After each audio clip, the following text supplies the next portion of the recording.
Okay, we're going to cover the questions in the Chapter 9 quiz, and we're going to perform a lot of conversions using the unit fractions. So we're going to be multiplying by the value 1, and these conversions, these unit conversions, which are fractions, are considered equivalent to the value of 1. So we're not changing the value, we're just changing the appearance, because that's the same thing as saying 2 times 1, that's still just 2, or 3 times 1 is 3. So let's just start setting it up, and I'll show you my strategy. So we're going to write it out as 14 yards times, and now here's a unit fraction. We're getting rid of yards, and we're acquiring feet.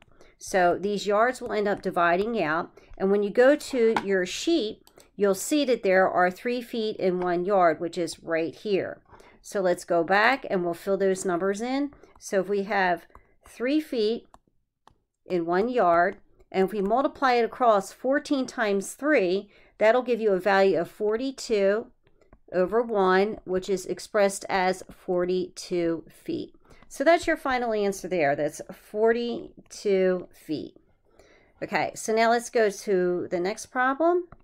And the next problem is 11 feet. So we have 11 feet.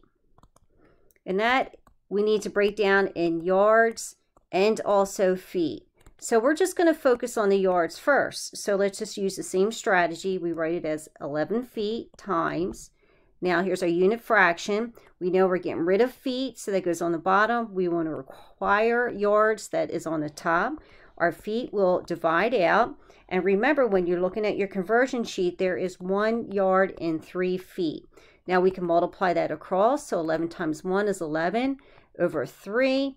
And then the second part of this, we're going to convert this into a division problem. So if we take 3 into 11, we know that goes into a 3 times, and we subtract that out, we end up having a remainder of 2, and there's your answer for the problem. The whole number is your yards, which is 3, and your remainder is your feet. So it's 3 yards, 11 feet is 3 yards, 2 feet. Okay, now moving on to the next one. We have 7 yards. We have 7 yards, 2 feet. Now, how do we express the mixed measurement all in feet? Well, let's just focus on the 7 feet or 7 yards first. So we're just going to write it out, 7 yards times. We're getting rid of the yards, acquiring feet. We know this is going to divide out. And then we will look at our conversion sheet. We know there's 3 feet in 1 yard. So we multiply that across. We end up with 21 over 1, which gives us 21 feet. Now this took care of the 7 yards, but we still have to be concerned with the 2 feet. So we'll just add in the 2 feet, and our final answer is 23 feet. So that's the final answer for this problem. 23 feet in 7 yards, 2 feet.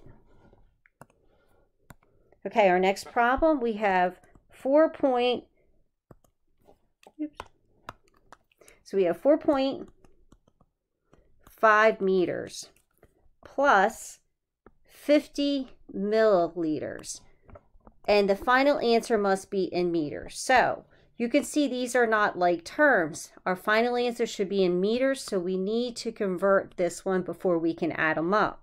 So let's go over here and do that. So if we have 50 milliliters and we need to convert this to meters, we know we need to go to our sheet here, and now we're going to look over down below, and we're going to have to move our decimal place. So we're going to be going from milliliters, oops, up here, 1, 2, 3. So we're moving it 3 places to the left.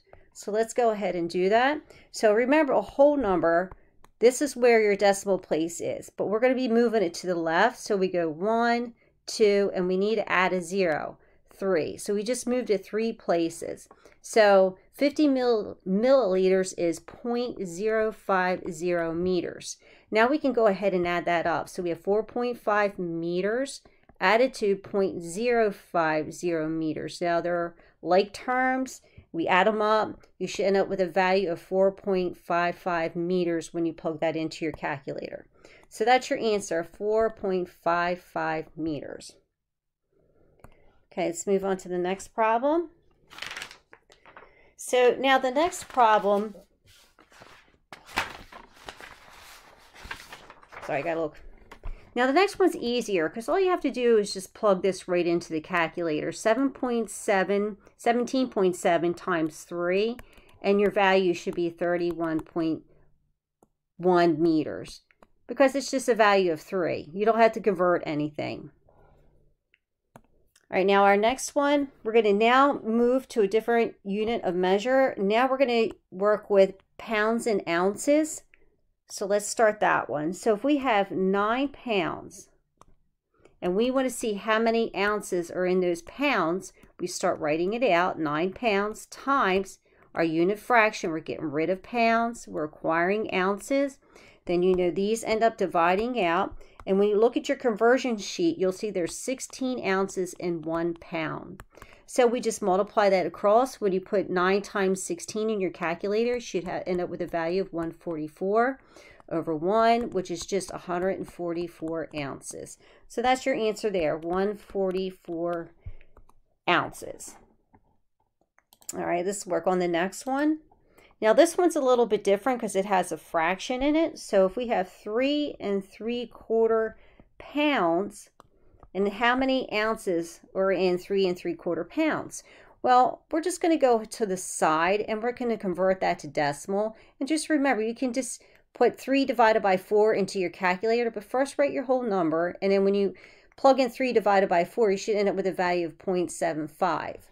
So now that it's been converted, I'll just go ahead and write it out like we have been. Here's our unit fraction. We're getting rid of pounds, acquiring ounces. We know this divides out. And then we also know that there are 16 ounces in 1 pound. And then we go ahead and we'll multiply it across. And 3.75 times 16, once in your calculator, we end up with a value of 60 over 1, which is just 60 ounces. So our answer is 60 ounces. Okay, moving on to the next one, we have 97 ounces. And we're going to see how many pounds and ounces are in 97 ounces, I'm sorry. So we're going to just worry about the pounds first, right here. Let's just focus on the pounds. So we're going to write this out in the 97 ounces times. We want to acquire pounds and get rid of ounces. So we know that, I'm sorry, I wrote that wrong. Get rid of ounces, acquire pounds, because we're going to focus on this first. So these now will divide out properly. And just remember, there's 1 pound to 16 ounces. We multiply across. We end up with 97 over 16.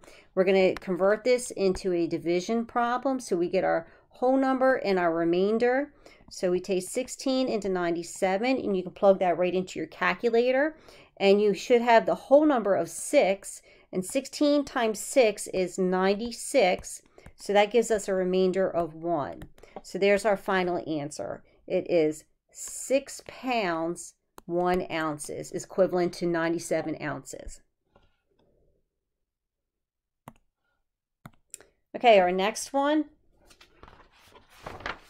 So the next problem is 39 kilograms. And what is the value if it's in grams? So you're just, again, you're going to be going to this. Now we're going to go down to the second area. So it's going to be kilogram to gram. So you're moving 3 places to the right. So let's go ahead and do that. So I'm just going to write my number out as 39 point, and we have to add 3 zeros. 1, 2, 3. So our value is 39,000 grams, and that has been converted. Okay, now let's move on to 4.22 kilogram minus 250 grams, and the final answer should be in grams. So that means we're going to have to convert this number to subtract it to grams. So let's do that. So if we have 4.22 kilograms, how's that expressed as grams? So you're going to go and you're going to look. So kilogram to gram, you look at how many units you're going to move that decimal place, and if you're going to go to the left or right. So with this one, I'm just going to write it off to the side.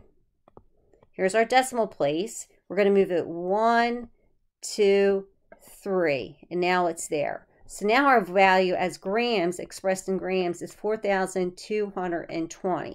Okay, now that I have that value, I can just plug it in. So 4,220 grams minus 250 grams. Now they're common. I can just plug those numbers into my calculator, and when I do, I show it with a value of 3,970 grams. So there's your final answer, 3,970. All right, moving on to the next one. So the next one, now we're going to now, instead of being over here, we're going to go over here to volume. We're going to start working with those numbers. So going back, all right, now we're going to have 96, oops, go back to this, 96 fluid ounces equals how many cups? Okay, so now we're going to start setting it up. So you have 96 fluid ounces times, and then we're going to get rid of the fluid ounces. We're going to acquire cups. We can see that these divide out. And when we go to our conversion sheet, we'll see that we have 1 cup is the same as 8 fluid ounces. When we multiply across, oops, sorry, going a little wacky on me. Sorry about that. When you multiply across, you end up with 96 over 8.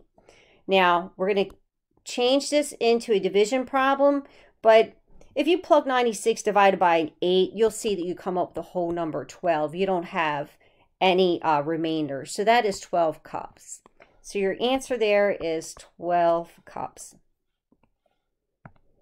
Okay, our next problem. So we have now 8 quarts. Oops. Change colors, 8 quarts, and we want to see,